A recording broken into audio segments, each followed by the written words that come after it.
time. Kind of one time.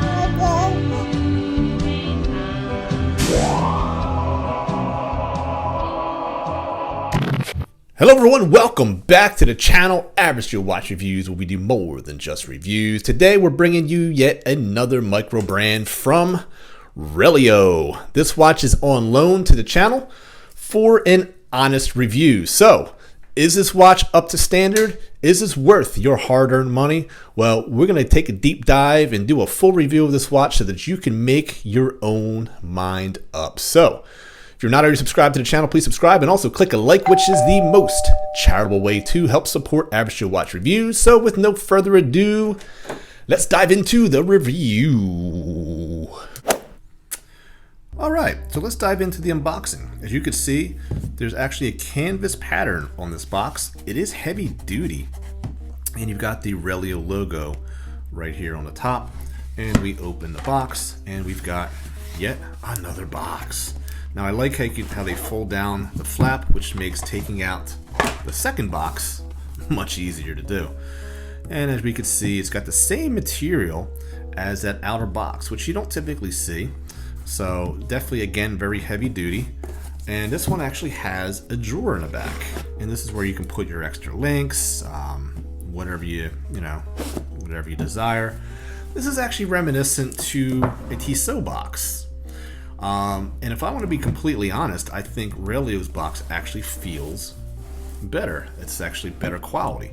Now, they both open up very similarly, as you can see, but the RELIO actually looks better. And the reason why I compare it to Tissot is because if you take a look at the Tissot box, they have the side compartments as well as the RELIO. So if you're going to emulate a company, Tissot was definitely the company to emulate, and they didn't copy them exactly. You know, they just took inspiration and actually made it better. This is actually really nice contrast felt, and you've got actually, I was thinking that might be the logo there, but that's just the watch rubbing up against the felt. But you guys are here to see the watch, so let's stop messing around with the packaging, which is really nice, by the way. So lots of props to RELIO on the packaging. All right, so let's dive deep into the watch itself and show you some of the features of the RELIO Solstice Automatic. First and foremost, it does present with a greenish blue dial, and it is a sunburst pattern, and it does really look nice. Very nicely done. Something that you don't see every day. So I do like this touch. I don't have any watches that have that color dial for sure. You've got RELIO, the logo, RELIO written there, Solstice Automatic, all printed on the dial. And it's very crisp, clear, concise, no problems there. Now, I think the highlight of this watch is indeed the indices. At the 1, 2, 4, 5, 7, 8, 10 and 11 o'clock, you have what looks like, no other way to say it, but they look like knives. And they're actually done and they're applied, and they are stainless, polished stainless steel. And your 12, 3, 6, and 9 are more of a traditional triangular pattern, but they don't have a point to them. But I do like the look of it, especially at night when this is all loomed up with its super luminova. It really, really looks nice. It actually reminds me of the Omega Seamaster, the Aquaterra, actually, the Omega Aquaterra. Just the indices alone really remind me of that. So take a look at this at night and you can see what I mean here. And you've got the lollipop, but it's actually a rectangle on the second hand. I like how they don't do the counterbalance. I'm not a big fan of the lollipop at the counterbalance, because to me, I don't know what kind of sense that really makes, because honestly, I like to know exactly, if you're going to loom the second hand, show me exactly where in time the second hand is, and I like how they do that here. The hour and minute hands are more traditional, and I like how the minute hand actually touches the indices so that you are not left guessing where in time that is. So definitely a very easy watch to read the time. And as you can see, the handsets are polished. What else is polished on the watch is the chapter, or the bezel itself. The bezel is highly polished, and you will see nice brushing on the case, and also the bracelet itself is fully brushed and is done very, very well. Now, here's another unique feature of this watch, which is the cutouts in the case side. And that is also, I can't even say it's brushed because I don't see any actual brushing, but it is a matte finish, and it just gives more dimension to this watch because this watch is very simplistic. But there are a couple features on this watch that really stick out that make this watch unique, and I really respect that about this brand. Now, as you can see, the bracelet itself, there's no gaps. You know, this is actually really done nicely. I mean, there's not a gap here at all, and that's very reminiscent of a high quality luxury watch. So nicely done there. And these links, it's an H pattern link. These are just like butter. Very nicely done. Screw links, which is very easy to size. You don't need 2 screwdrivers because when you unscrew it, it actually screws into this bottom piece here, okay? So all you're doing is unscrewing it and it slips out, no problems at all. Those ones with the double screws are a pain. They can be done, but you need to have 2 screwdrivers and a lot of patience. Where this one, very, very simple. I like how they did that.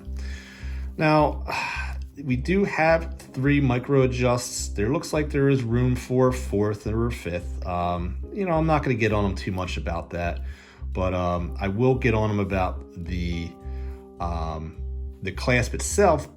I would, but I'm going to show you a picture. This is actually what you're going to get. This one here, as you can see, it rocks back and forth worse than the SS Minnow. If you guys are fans of Gilligan's Island back in the day, you would know exactly what I'm talking about. But this clasp will not make it to production, so no worries there. Otherwise, this would be probably one of the biggest negatives of this watch. But I'm glad to see that they will be giving you guys a mill clasp. You do have RELIO that is etched into this brushed clasp. You have a double deployant button clasp there, and it's just a really nicely done bracelet. All right, so we take a look at the case back itself, and this is actually featuring the Miyota 9039 movement.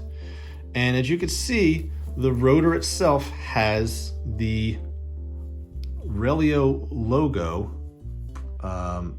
embossed on the rotor itself. Sorry, I'm trying to get it. There we go.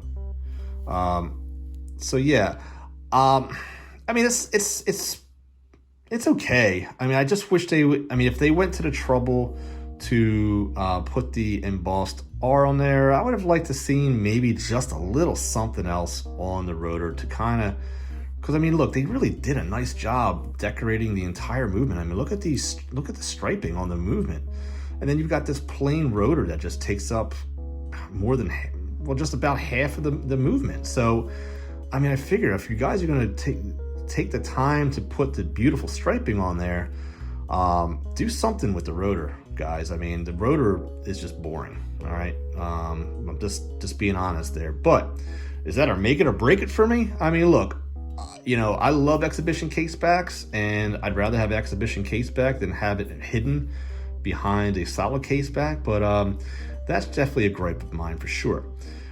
This does have a sapphire crystal. It's water resistant to 100 meters. This is stainless steel. Okay, and there is a bit of AR coating. Now this is the prototype. So the prototype itself, it doesn't look like it has much AR coating, if any at all. I do have the crown popped out to the first and only position, and there we go. There is a hacking movement, obviously, with the Miyota, and this is just a simple watch to set. There is no date function. Very, very simplistic, guys. And then you pop it in, press it, and you screw it in just like so. And today I'm wearing my Breitling gloves,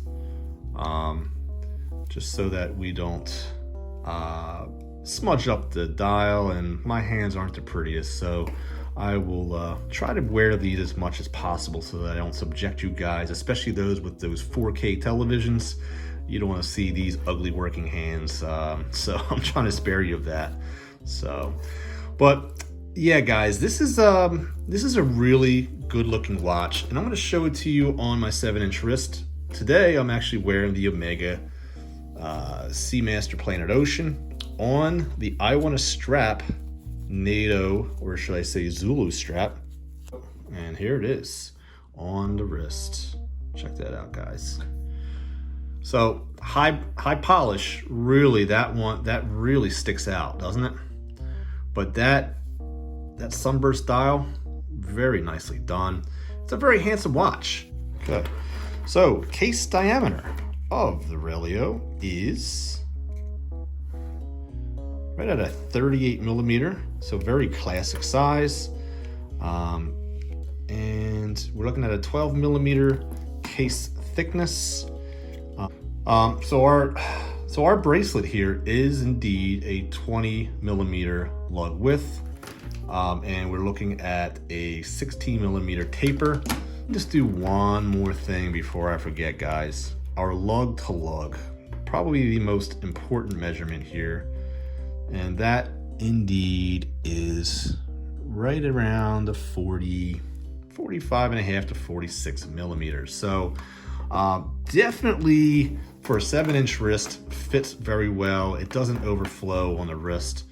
And as you can see, the way that the links are, you can see that your main link here on the in between the lugs, you actually have, look at that, you can have that taper. So, you know, it doesn't bulge out like a lot of bracelets do.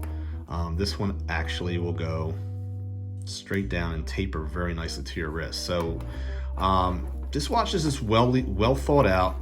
It is very well executed. The brushing is done extremely nicely, as you can see here. And we do have polishing on the sides of the bracelet, by the way. I just noticed that as well. That's the only polishing you're going to get on the bracelet, and I like that. I do. I just think this is a really nice watch altogether. I want you guys to remember one thing, that there's always time to be kind to one another. I hope you guys enjoyed the review. Please take care of each other, and I'll see you guys next time on Average Joe Watch Reviews. God bless, my friends.